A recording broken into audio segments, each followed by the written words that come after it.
Hello. Alors, bonsoir.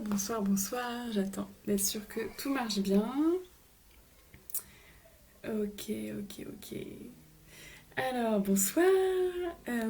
J'espère que vous serez nombreux à voir ce live, à sentir ces ondes que j'ai envie de diffuser tout autour de moi, d'amour, de gratitude, de bienveillance, parce que vraiment, c'est ce qui me tient à cœur. Et de plus en plus ces derniers temps, je me rends compte que je sais pas ce que la vie me réserve, je sais pas ce qui, voilà, comment va se développer mon entreprise, euh, mais ce qui me tient vraiment à cœur, c'est vraiment de diffuser ça en fait, de diffuser cet amour en fait qu'on peut avoir pour les autres, mais aussi pour soi, et de se reconnecter vraiment à ça en fait, de réapprendre à s'aimer soi, à se regarder soi-même avec empathie, avec bienveillance, avec écoute. Et c'est vrai que je trouve qu'on a beaucoup, en tant que parent, en tant que maman, quand on veut s'informer, quand on s'intéresse un petit peu à la parentalité positive, ce qui se passe, bon, c'est mon domaine, hein, donc forcément c'est de ça que je parle, ce qui se passe c'est que on va beaucoup vouloir être dans l'accueil des émotions de nos enfants, dans l'empathie de nos enfants, dans l'amour. euh, dans l'amour. Hum, ah, je trouve plus le mot. Dans l'amour infini de nos enfants, en fait. Inconditionnel, voilà. Dans l'amour inconditionnel de nos enfants. Et en fait, on essaye de donner tout ça à nos enfants. Tout cet amour, toute cette bienveillance, toute cette empathie. Sans passer par se le donner à soi. Et je trouve ça tellement dommage parce que vraiment, je pense que nos enfants, ils nous donnent une opportunité extraordinaire. Ils nous font toucher du doigt ça, cet amour-là, parce que eux, ils nous regardent comme ça. Eux, ils nous regardent avec cet amour infini, avec ce regard positif, cette patience, cette empathie envers nous, même quand on leur crie dessus, même quand on est le pire de nous-mêmes, ils ont cet amour pour nous. Ils ont réellement cet amour inconditionnel pour nous. Alors oui, évidemment, à l'adolescence, c'est un peu remis en cause, et après, à l'âge adulte, ça évolue. Mais pour autant, l'enfant, il est dans ce besoin d'être en lien avec son parent parce que c'est un lien de survie. Quand il est tout petit, il a besoin de son parent, et on se rend compte en fait qu'il a besoin quand il est tout petit bébé, mais finalement, en grandissant, il a toujours un besoin aussi fort de lien, de présence. Et même nos ados qui nous claquent la porte au nez, qui veulent plus entendre parler de nous, qui veulent plus rien faire avec nous, mais eux aussi en fait, ils ont besoin de cette présence, ils ont besoin de ce lien.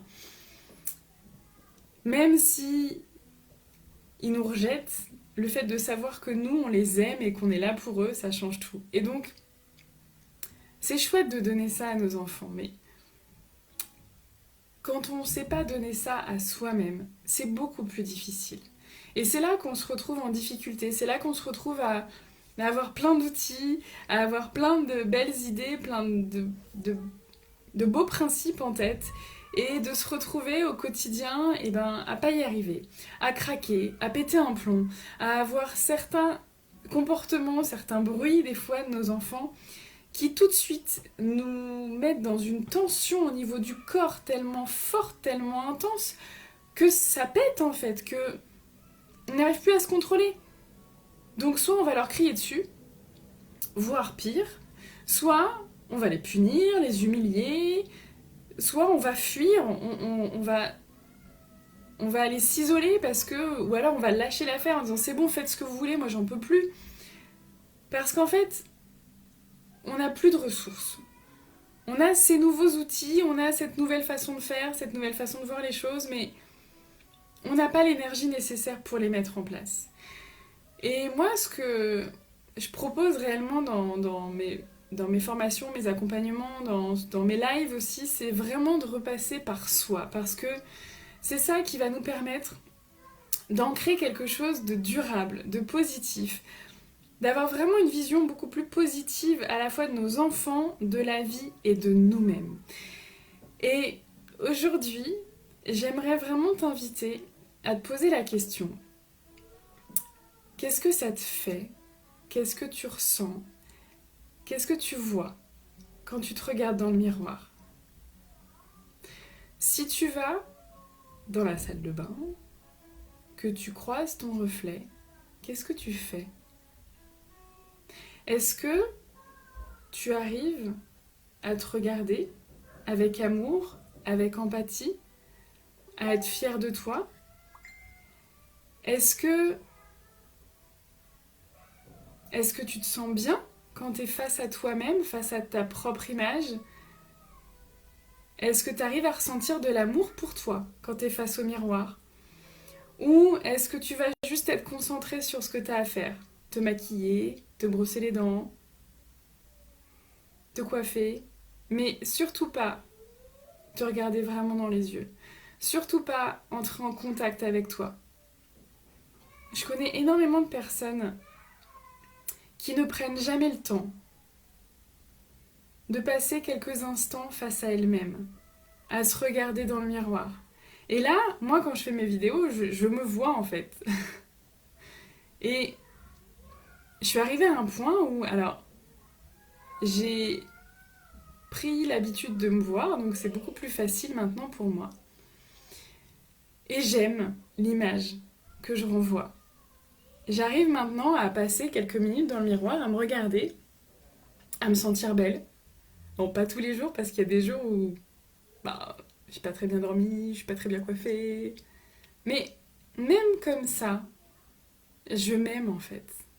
J'arrive à me regarder avec amour, avec bienveillance. Même les jours où ça va pas, je peux me regarder en face, je peux me regarder et ne pas fuir parce que c'est pas douloureux en fait, ce n'est plus douloureux. Et ça l'a été. C'est un exercice en fait que je peux proposer parfois à mes clientes et que j'ai déjà fait pour moi. D'aller justement juste se mettre face au miroir comme ça, se regarder droit dans les yeux. Vraiment, droit dans les yeux. Et juste ressentir ce que ça fait à l'intérieur de toi. Si tu vas face à un miroir, que tu passes quelques instants face à toi-même, qu'est-ce que ça te fait? Comment tu te sens? Est-ce que tu sens que ça se tord à l'intérieur, que c'est douloureux, que c'est dur, que tu as envie de fuir, que ton corps se tend en fait face à ta propre image parce que c'est trop douloureux? Ou est-ce que quand tu es face à toi, tu arrives à te regarder vraiment avec amour, à avoir quelque chose qui s'ouvre à l'intérieur de toi, quelque chose qui grandit, qui devient chaud, comme une belle lumière. C'est ça les sensations de l'amour. Hein. T'as vraiment une impression d'ouverture à l'intérieur de toi, de quelque chose qui grandit, qui est beau, qui prend de la place, mais qui est confortable. Et c'est vraiment quelque chose d'important. Qu'est-ce qui se passe quand tu te retrouves face à toi-même, face à ton propre reflet, face à ton regard dans le miroir? La première fois que j'ai fait cet exercice, j'ai pleuré. J'ai pleuré. C'était vraiment, vraiment douloureux. Et en même temps, c'était libérateur parce que ces larmes, ça m'a permis de me reconnecter à une partie de moi que je niais, que j'essayais surtout de pas voir. Et puis, c'est vrai que parfois, on est toujours dans ce faire plus, faire encore, encore, encore, encore. Et ça nous permet de fuir en fait. Ça nous permet de fuir ce qui se passe à l'intérieur de nous. Ça nous permet de fuir nos sensations. Ça nous permet de fuir nous-mêmes en fait. Quand on fait plein de choses, quand on court dans tous les sens, on s'évite de se retrouver face à nous-mêmes. Mais ça veut dire que on n'est pas à l'aise avec nous-mêmes. Ça veut dire qu'on n'a pas envie de passer du temps avec nous-mêmes. Ça veut dire qu'on se fuit soi.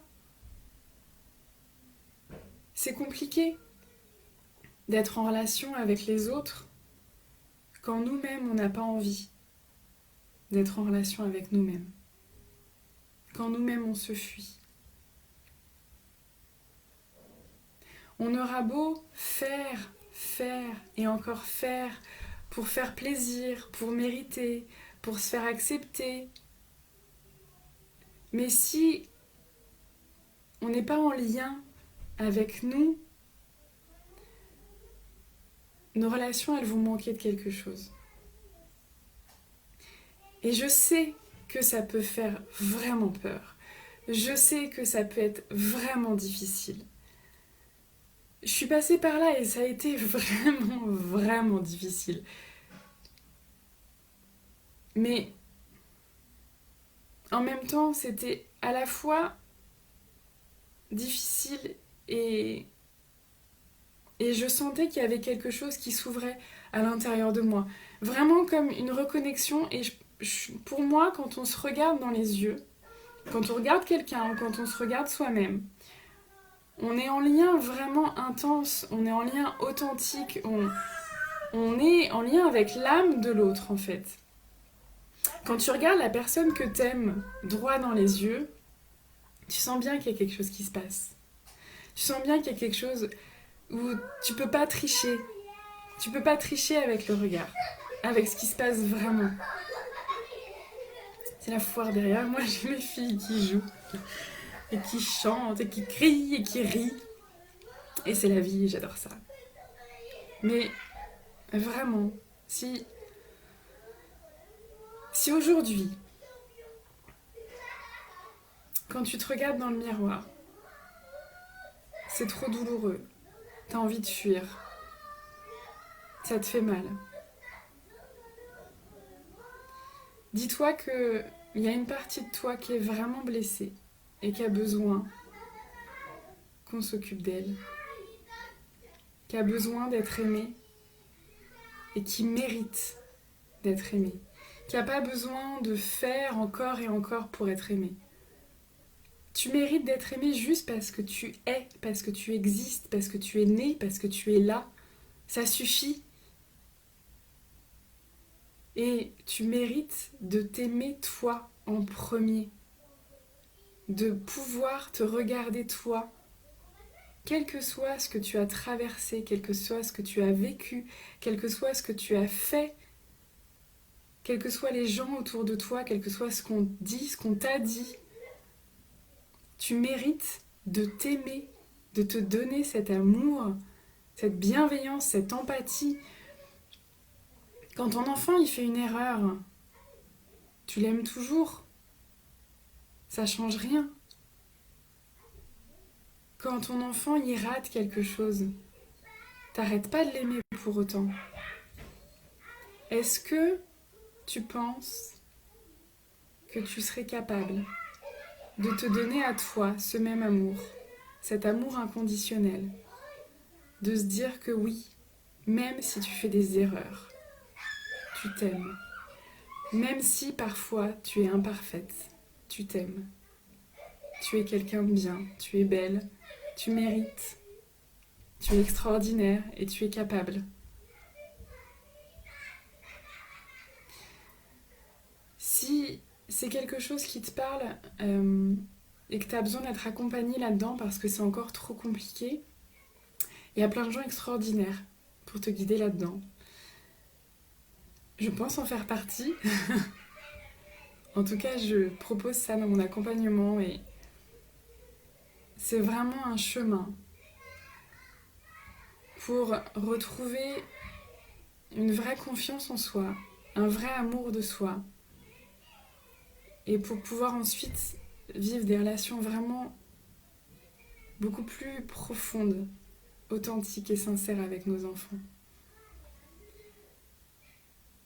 Et j'aimerais tellement que chaque être humain sur cette terre soit capable de se regarder droit dans les yeux et de ressentir cet amour pour lui. Parce qu'à l'intérieur de chacun de nous, il y a un petit enfant. Il y a un petit enfant innocent, il y a un petit enfant qui n'a rien fait de mal, qui n'a rien demandé. À l'intérieur de chacun d'entre nous, on a ce petit enfant qui demande qu'à être aimé et qui a besoin de cet amour inconditionnel, qui a besoin de de se sentir aimé, de sentir ce regard positif sur lui pour pouvoir justement aller explorer le monde, aller grandir, aller faire ses expériences. Et c'est ce regard dont tes enfants ont besoin et c'est ce regard dont tu as besoin. Voilà, j'aimerais vraiment que ce message, il traverse le monde. Pas forcément seulement par mes mots à moi, mais que chaque être humain sur cette terre ressente à quel point il mérite de s'aimer et de vivre une vie merveilleuse. Voilà, c'est vraiment quelque chose qui me tient à cœur, c'est vraiment quelque chose que... Je pense que c'est ça ma contribution au monde, de d'amener les personnes à s'aimer plus, pour aimer plus leurs enfants, avoir de meilleures relations et, et vivre une vie extraordinaire. Voilà, c'est tout pour ce soir. Mardi, je serai en live avec Amélie Lemay, qui nous parlera de comment avoir un business aligné à soi. Alors on parlera de plein de choses, ça ne parle pas que business, ça parle aussi parentalité parce que Amélie est maman et comment du coup on fait quand on est maman et qu'on a un business à mettre en place. Il y aura plein de petites pépites, ça va être chouette. Et puis Amélie est quelqu'un d'extraordinaire et de super sympa, donc je vous invite à nous rejoindre. Mardi, ce sera, je sais plus si c'est 13h30 ou 14h, mais c'est marqué en story, donc n'hésitez pas. Et ce sera sur mon profil Facebook. Je vous souhaite une très belle soirée, je vous dis à bientôt et n'hésitez pas à mettre un petit commentaire si ça vous a parlé, si, ben voilà, si toi tu sais pas où t'en es par rapport à l'amour que t'as de toi-même, par rapport aux relations avec tes enfants, si c'est compliqué, si t'as pas la vie que tu voudrais, tu peux me contacter, on verra si mon accompagnement est fait pour toi. Et si c'est le cas, eh ben, je serai ravie de t'accueillir. Je vous souhaite une belle soirée et je vous dis à bientôt. Ciao.